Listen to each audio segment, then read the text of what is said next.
নমস্কাৰ মই মজিদ বন্ধুসকল বলকতে চাওক আজি 9টা গুৰুত্বপূৰ্ণ খবৰ। প্ৰথমটো খবৰ, আজি ইছলাম ধৰ্মী লোকসকলৰ পবিত্ৰ ধৰ্মীয় উৎসৱ পবিত্ৰ ঈদ। সম্পূৰ্ণ এটা মাহ ৰোজা ৰখাৰ অন্তত আজি ইছলাম ধৰ্মী লোকসকলে পালন কৰিব পবিত্ৰ ঈদ উল ফিতৰ। আৰু এই পবিত্ৰ দিনটোত ৰাজ্যৰ প্ৰতিগৰাকী ইছলাম ধৰ্মী লোকলৈ আমাৰ চেনেলৰ তৰফৰ পৰা জনাইছোঁ ঈদৰ আন্তৰিক শুভেচ্ছা। শান্তি আৰু ভাতৃত্ববোধৰ কামনাৰে আপুনিও কমেণ্টত লিখক ঈদ মুবাৰক। পৰৱৰ্তী খবৰ, বিজেপিৰ বিৰুদ্ধে ভয়ংকৰ অভিযোগ। ৰাজ্যিক বিজেপিৰ মুখ্য কাৰ্যালয় বাজপেয়ী ভৱনত কি চলে? বাজপেয়ী ভৱনৰ 501 নম্বৰ কোঠাত কি কুকাণ্ড চলে? এই সমগ্ৰ তথ্য ফাদিল কৰিছে খুদ বিজেপি নেতাই। আৰু এই দেশৰ জটিল সময়ত দেশক পিঠি দি বাজপেয়ী ভৱনত কুকাণ্ডত লিপ্ত বৈদেশিক মন্ত্ৰী পবিত্ৰ মাৰ্ঘেৰিটা। নিজৰ দায়িত্ব পাহৰিছে বৈদেশিক মন্ত্ৰী পবিত্ৰ মাৰ্ঘেৰিটাই। দেশক পিঠি দি বাজপেয়ী ভৱনত কুকাণ্ডত লিপ্ত বৈদেশিক মন্ত্ৰী। প্ৰকাশন পৰিষদৰ সচিব আৰু বৈদেশিক মন্ত্ৰীয়ে মিলি চলাইছে ভুৱা খবৰৰ বজাৰ। বাজপেয়ী ভৱনৰ 501 নম্বৰ কোঠাৰ পৰা চলে ভুৱা খবৰৰ বজাৰ। বাজপেয়ী ভৱনৰ 501 নং কোঠাৰ পৰা চলে 10,000 ভুৱা একাউণ্ট। আৰু এই ভুৱা খবৰৰ বজাৰৰ গুৰি ধৰোঁতাৰ ৰূপত পবিত্ৰ মাৰ্ঘেৰিটা আৰু প্ৰমোদ কলিতা। দেশৰ বৈদেশিক মন্ত্ৰী পবিত্ৰ মাৰ্ঘেৰিটা আৰু অসম প্ৰকাশন পৰিষদৰ অধ্যক্ষ প্ৰমোদ কলিতা। 501 নম্বৰ কোঠাৰ পৰা চলে বিৰোধীক বদনামী কৰাৰ কুটিল ৰাজনীতি। বাজপেয়ী ভৱনত চলা কুকাণ্ড এইবাৰ উদুঙাই দিছে টিকট বঞ্চিত বিজেপি নেতা জয়ন্ত দাসে। আৰু হিমন্ত বিশ্ব শৰ্মাৰ নেতৃত্বত এই কুকাণ্ড চলি থকাৰ অভিযোগ বিজেপি নেতা জয়ন্ত দাসৰ।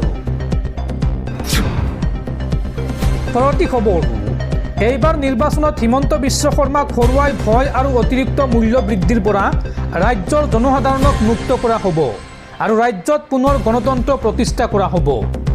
ৰাজ্যৰ প্ৰতিগৰাকী জনসাধাৰণক নতুন জীৱন দিয়া হ'ব।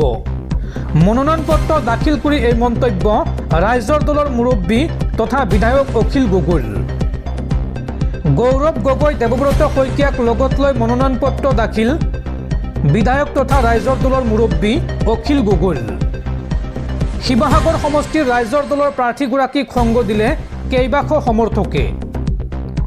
এই নিৰ্বাচনত আমি 13খন আসনৰ ভিতৰত 10খন আসনত জয়ী হ'বলৈ চেষ্টা কৰিম।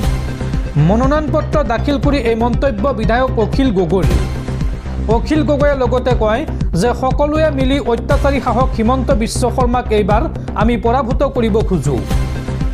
হিমন্ত বিশ্ব শৰ্মাক হৰুৱাই ভয় অতিৰিক্ত মূল্য বৃদ্ধিৰ পৰা ৰাজ্যৰ জনসাধাৰণক মুক্ত আৰু গণতন্ত্ৰ ঘূৰাই আনিব বিচাৰোঁ। ৰাজ্যৰ প্ৰতিগৰাকী জনসাধাৰণক নতুন জীৱন দিয়াৰ লক্ষ্য আমাৰ। অসমৰ সমাজ জীৱনত প্ৰথমবাৰৰ বাবে বছৰৰ সকলো সময়তে খেতি কৰা ৰাজ্যত পৰিণত কৰাৰ সপোন আৰম্ভ হ'ব। হিন্দু মুছলমানৰ ৰাজনীতি পৰিৱৰ্তন কৰি বছৰৰ সকলো সময়তে খেতি কৰাৰ ৰাজনীতি কৰিব খোজোঁ। এখন গাঁৱত এটাকৈ উদ্যোগ আৰু এজনো নিবনুৱা নাইকিয়া কৰাৰ ব্যৱস্থা কৰিম আমি। সেই উদ্যোগৰ জৰিয়তে গাঁৱৰ পুৰুষ মহিলাক নিযুক্তি প্ৰদান কৰা হ'ব। কোনেও যাতে বেংগালুৰু চেন্নাইত কম দামত কাম কৰিব নালাগে সেই ব্যৱস্থা কৰা হ'ব। এই মন্তব্য বিধায়ক অখিল গগৈৰ। অখিল গগৈয়ে লগতে কয় প্ৰত্যেকজন অসমীয়া মানুহক দক্ষ অসমীয়া ৰূপে গঢ়ি তোলা হ'ব। আৰু লগতে অগপৰ প্ৰাৰ্থী প্ৰদীপ হাজৰিকাক লৈ মন্তব্য কৰে বিধায়কগৰাকীয়ে। এগৰাকী অভিজ্ঞ ৰাজনীতিকৰ বিৰুদ্ধে ৰাজনৈতিক যুঁজখনত লিপ্ত হ'বলৈ পাই যথেষ্ট ভাল লাগিছে। এই মন্তব্য বিধায়ক অখিল গগৈৰ। দৰ্শকসকল আৰু বহুতো গুৰুত্বপূৰ্ণ খবৰ আছে। তাৰ আগতে আপোনাক জনাওঁ যে যদি আপুনি এতিয়ালৈকে এইটো ভিডিঅ'ত লাইক কৰা নাই তেন্তে এতিয়াই ভিডিঅ'টোত লাইক কৰি দিয়ক। আৰু এনেকুৱা ধৰণৰ ভিডিঅ'সমূহ নিতৌ চাবলৈ চেনেলটো ছাবস্ক্ৰাইব কৰি কাষত থকা বেল আইকনটো প্ৰেছ কৰি ৰাখক। পৰৱৰ্তী খবৰ, আজি পবিত্ৰ ঈদ আৰু ঈদৰ আনন্দত বিধি পথালি দিব পাৰে বতৰে। ৰাজ্যত যিকোনো মুহূৰ্তত আহিব পাৰে বৰষুণ। প্ৰতি ঘণ্টাত 50 কিলোমিটাৰ বেগত আহিব পাৰে প্ৰচণ্ড ধুমুহা বৰষুণ। এই সন্দৰ্ভত ৰাজ্যৰ 24খনকৈ জিলাত য়েল্লো এলাৰ্ট জাৰি বতৰ বিজ্ঞান কেন্দ্ৰৰ। ঈদৰ আনন্দত বিধি পথালি দিব পাৰে বতৰে। প্ৰতি ঘণ্টাত 50 কিলোমিটাৰ বেগত আহিব পাৰে প্ৰচণ্ড ধুমুহা বৰষুণ। এই সন্দৰ্ভত ৰাজ্যৰ 24খনকৈ জিলাত জাৰি কৰা হৈছে য়েল্লো এলাৰ্ট। কোন কোন জিলাত এলাৰ্ট জাৰি কৰা হৈছে চাওঁ আহক। বৰপেটা, বঙাইগাঁও, ধুবুৰীৰ পৰা আৰম্ভ কৰি দৰঙলৈকে জাৰি কৰা হৈছে বিশেষ নিৰ্দেশনা। লগতে কামৰূপ মহানগৰ, মৰিগাঁও আৰু শোণিতপুৰত হঠাতে হ'ব পাৰে তীব্ৰ বজ্ৰপাত। কোকৰাঝাৰ আৰু গোৱালপাৰাত ধুমুহাৰ সংহাৰী ৰূপৰ আশংকা। মেঘালয় সীমান্তৱৰ্তী জিলাসমূহ আৰু দক্ষিণ চালমাৰাত সংহাৰ চলাব ধুমুহাই। লগতে ধুবুৰী, কোকৰাঝাৰ, বঙাইগাঁও, বৰপেটা, গোৱালপাৰা, কামৰূপ, দৰং, মৰিগাঁও, নগাঁও, শোণিতপুৰ, বিশ্বনাথ, ধেমাজি, ডিব্ৰুগড় আৰু তিনিচুকীয়াত এলাৰ্ট জাৰি কৰিছে বতৰ বিজ্ঞান কেন্দ্ৰই। পৰৱৰ্তী খবৰ, শীঘ্ৰেই ইৰাণৰ হাতত পৰাজিত হ'ব আমেৰিকা। মধ্যপ্ৰাচ্যৰ যুদ্ধত ইৰাণৰ জয় নিশ্চিত। মধ্যপ্ৰাচ্যৰ যুদ্ধক লৈ এই ভৱিষ্যতবাণী ভাৰতৰ ৰৰ প্ৰাক্তন মুৰব্বীৰ। ইৰাণৰ বিৰুদ্ধে কেতিয়াও জয়ী হ'ব নোৱাৰে আমেৰিকা। মধ্যপ্ৰাচ্যৰ যুদ্ধত ইৰাণৰ জয় নিশ্চিত। ইৰাণ আমেৰিকাক লৈ এই ভৱিষ্যতবাণী ভাৰতৰ ৰৰ প্ৰাক্তন মুৰব্বীৰ। ৰৰ প্ৰাক্তন মুৰব্বী অমৰজিৎ দোলতৰ এই ডাঙৰ মন্তব্য। মধ্যপ্ৰাচ্যৰ যুদ্ধত কেতিয়াও পৰাজিত নহয় ইৰাণ। ইৰাণৰ সৈতে ভাৰতৰ সম্পৰ্ক দীঘলীয়া। ইৰাণক ভৱিষ্যতে ভাৰতৰ সৈতে থকাটো বিচাৰোঁ। আমেৰিকা, ইজৰাইল, ইৰাণৰ যুদ্ধত ভাৰতৰ ভূমিকা উচিত বুলি মন্তব্য কৰে ভাৰতৰ ৰৰ প্ৰাক্তন মুৰব্বীগৰাকীয়ে। পৰৱৰ্তী খবৰ, ৰন্ধন গেছৰ চিলিণ্ডাৰ থাকিলে ভাল খবৰ। এতিয়া মাত্ৰ এটা মিছ কলতে বুক হ'ব আপোনাৰ গেছ চিলিণ্ডাৰ আৰু পাবগৈ আপোনাৰ ঘৰৰ পদূলি। এই সন্দৰ্ভত মুকলি হ'ল দুটাকৈ ফোন নম্বৰ।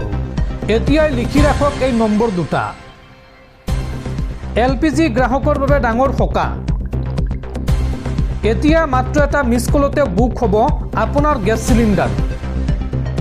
এই সন্দৰ্ভত মুকলি হ'ল নতুন ফোন নম্বৰ। IOCL তৰফৰ পৰা জনতাক বিশেষ সকাহ দিয়া হৈছে। মুকলি হ'ল দুটাকৈ ফোন নম্বৰ। নতুন নম্বৰ দুটা আপুনি এতিয়াই লিখি ৰাখক। প্ৰথম নম্বৰটো হৈছে 8927225667। এই নম্বৰত ফোন কৰি আপুনি বুকিং কৰিব পাৰিব ৰন্ধন গেছৰ চিলিণ্ডাৰ। লগতে মিছ কল দি বুকিং কৰিবলৈ আপুনি ডায়েল কৰক 8391990070। এই নম্বৰত মিছ কল দিলে বুক হ'ব আপোনাৰ ৰন্ধন গেছৰ চিলিণ্ডাৰ। আৰু লগতে পুৰণি নম্বৰসমূহ পূৰ্বৰ দৰে হৈ থাকিব কাৰ্যক্ষম। সেয়ে এতিয়া ঘৰত বহি আপুনি মুহূৰ্ততে বুক কৰিব পাৰিব আপোনাৰ চিলিণ্ডাৰ। পৰৱৰ্তী খবৰ, হিমন্ত বিশ্ব শৰ্মাক এইবাৰ অসমৰ পৰা বিদায় দিয়া হ'ব। হিমন্ত বিশ্ব শৰ্মাক অসমৰ পৰা বিদায় দিয়াটো আমি বিচাৰোঁ। অখিল গগৈ, লুৰিণজ্যোতি গগৈ আৰু গৌৰৱ গগৈৰ মিত্ৰতাক আমি ৱেলকাম জনাইছোঁ। বিৰোধী ঐক্যৰ মিত্ৰতাক আদৰণি জনাই এই মন্তব্য AIUDF প্ৰধান মৌলানা বদৰুদ্দিন আজমলৰ। বিৰোধী ঐক্যৰ মিত্ৰতাক আদৰণি মৌলানা বদৰুদ্দিন আজমলৰ। আজমলে এই সন্দৰ্ভত মন্তব্য কৰি কয় যে অখিল গগৈ, লুৰিণজ্যোতি গগৈ আৰু গৌৰৱ গগৈৰ মিত্ৰতাক ৱেলকাম জনাইছোঁ। বিজেপিক ৰুধিবলৈ তিনি গগৈৰ মিত্ৰতা এক ডাঙৰ শক্তি। হিমন্ত বিশ্ব শৰ্মাক অসমৰ পৰা বিদায় দিয়াটো আমি বিচাৰোঁ। ফলাফলৰ পিছতো মিত্ৰতাৰ বাবে দুৱাৰ খোলা ৰাখিছে আজমলে। বিৰোধী ঐক্যৰ মিত্ৰতাক আদৰণি জনাই এই মন্তব্য মৌলানা বদৰুদ্দিন আজমলৰ। পৰৱৰ্তী খবৰ, বিধানসভা নিৰ্বাচনৰ পূৰ্বে গৌৰৱ গগৈৰ গুৰুত্বপূৰ্ণ পদক্ষেপ। ৰাজ্যৰ 11খন জিলা কংগ্ৰেছত নতুন ভাৰপ্ৰাপ্ত সভাপতি নিযুক্তি গৌৰৱ গগৈৰ। নিৰ্বাচনলৈ মাজত মাত্ৰ কেইটামান দিন বাকী থাকোঁতে শুকুৰবাৰে অসম প্ৰদেশ কংগ্ৰেছে লৈছে এক গুৰুত্বপূৰ্ণ সিদ্ধান্ত। ৰাজ্যৰ 11খন জিলা কংগ্ৰেছৰ উপ সভাপতিক তাৎক্ষণিকভাৱে কাৰ্যকৰী হোৱাকৈ ভাৰপ্ৰাপ্ত সভাপতিৰ দায়িত্ব প্ৰদান কৰিছে APCCৰ সভাপতি গৌৰৱ গগৈয়ে। অসমৰ কোন কোন জিলাত নতুন জিলা সভাপতি নিযুক্তি দিছে চাওঁ আহক। তিনিচুকীয়াত ধৰ্মেশ্বৰ বৰা, চৰাইদেউত নৃপেন কোঁৱৰ, শিৱসাগৰত লক্ষী সন্দিকৈ, কামৰূপ গ্ৰাম্যত উৎপল বৈশ্য, দৰঙত বীৰেন গোস্বামী, শোণিতপুৰত কংকন শইকীয়া, বঙাইগাঁৱত নিৰঞ্জন ৰায়, কাৰ্বি আংলঙত সুৰেন্দ্ৰ সিনহা, পশ্চিম কাৰ্বি আংলঙত হং সিং ইংগি, নলবাৰীত দিব্যজ্যোতি হালৈ, চিৰাঙত বাবুল চক্ৰৱৰ্তীক দিয়া হৈছে জিলা সভাপতিৰ নতুন দায়িত্ব। পৰৱৰ্তী খবৰ, টিকটৰ পৰা বঞ্চিত হৈ এইবাৰ অগপৰ সাধাৰণ সম্পাদকৰ দায়িত্বৰ পৰা পদত্যাগ ৰমেন্দ্ৰ নাৰায়ণ কলিতাৰ। মধ্য গুৱাহাটী সমষ্টিৰ পৰা টিকট বিচাৰিছিল ৰমেন্দ্ৰ নাৰায়ণ কলিতাই, কিন্তু টিকট বঞ্চিত হৈ এইবাৰ অগপৰ সাধাৰণ সম্পাদকৰ দায়িত্বৰ পৰা পদত্যাগ কৰিছে কলিতাই। অগপৰ সাধাৰণ সম্পাদকৰ দায়িত্বৰ পৰা পদত্যাগ ৰমেন্দ্ৰ নাৰায়ণ কলিতাৰ। টিকটৰ পৰা বঞ্চিত হোৱাৰ পিছতে পদত্যাগ কৰিছে ৰমেন্দ্ৰ নাৰায়ণ কলিতাই। মধ্য গুৱাহাটী সমষ্টিৰ পৰা টিকট বিচাৰিছিল ৰমেন্দ্ৰ নাৰায়ণ কলিতাই, কিন্তু এই সিটখন বা মধ্য গুৱাহাটী সমষ্টিটো অগপই এৰি দিছে বিজেপিক, যাৰ বাবে টিকট কৰ্তন হৈছে ৰমেন্দ্ৰ নাৰায়ণ কলিতাই। আৰু টিকট কৰ্তন হোৱাৰ পিছতে দায়িত্ব ত্যাগ কৰিছে ৰমেন্দ্ৰ নাৰায়ণ কলিতাই। অৱশ্যে এতিয়াও প্ৰাথমিক সদস্য পদ ত্যাগ কৰা নাই কলিতাই। পৰৱৰ্তী খবৰ, টিকট বঞ্চিত হৈ বেজাৰত থকা দিছপুৰ সমষ্টিৰ বিজেপিৰ বিধায়ক অতুল বৰাৰ বাসগৃহত উপস্থিত মুখ্যমন্ত্ৰী হিমন্ত বিশ্ব শৰ্মা। বিজেপিৰ জ্যেষ্ঠ বিধায়কগৰাকীক বুজনি দিয়াৰ উদ্দেশ্যে শুকুৰবাৰে সন্ধিয়া উপস্থিত হয় বাসগৃহত মুখ্যমন্ত্ৰী ডক্টৰ হিমন্ত বিশ্ব শৰ্মা। দিছপুৰ সমষ্টিৰ বৰ্তমানৰ বিধায়ক অতুল বৰা টিকটৰ পৰা বঞ্চিত হোৱাৰ পাছত যথেষ্ট ক্ষোভিত হৈ পৰিছিল। বিজেপিৰ জ্যেষ্ঠ বিধায়কগৰাকীক বুজনি দিয়াৰ উদ্দেশ্যেৰে মুখ্যমন্ত্ৰী হিমন্ত বিশ্ব শৰ্মা শুকুৰবাৰে সন্ধিয়া উপস্থিত হয় বিধায়কগৰাকীৰ হাতীগড়স্থিত বাসগৃহত। অসন্তুষ্ট টিকট বঞ্চিত বিধায়কগৰাকীৰ সৈতে বৈঠকত মিলিত হয় মুখ্যমন্ত্ৰী ডক্টৰ হিমন্ত বিশ্ব শৰ্মা। উল্লেখ কৰা প্ৰয়োজন যে দিছপুৰ বিধানসভা সমষ্টিত ন বিজেপি প্ৰদ্যুৎ বৰদলৈক টিকট প্ৰদান কৰাৰ পাছতে বিজেপিৰ ভিতৰ চলাত তীব্ৰ ক্ষোভৰ সৃষ্টি হৈছিল। অতুল বৰাই সংবাদমেল সম্বোধন কৰি প্ৰয়োজন হ'লে কংগ্ৰেছৰ প্ৰাৰ্থী মীৰা বৰঠাকুৰক সমৰ্থন কৰাৰ কথাও উল্লেখ কৰিছিল। আৰু অসন্তুষ্ট বিধায়কগৰাকীক বুজনি দিয়াৰ উদ্দেশ্যেৰে শুকুৰবাৰে মুখ্যমন্ত্ৰীগৰাকী উপস্থিত হোৱাৰ পাছতে আগন্তুক সময়ত তেওঁক কিদৰে ৰাজনৈতিকভাৱে সংস্থাপিত কৰা হ'ব সেই সন্দৰ্ভত আলোচনা চলিছে বুলি এক সূত্ৰই সদৰি কৰিছে। এইখিনিতে উল্লেখ কৰা প্ৰয়োজন যে শুকুৰবাৰে পুৱাৰ ভাগত কংগ্ৰেছ প্ৰাৰ্থী মীৰা বৰঠাকুৰেও সাক্ষাৎ কৰি আশীৰ্বাদ বিচাৰিছিল অতুল বৰাৰ পৰা।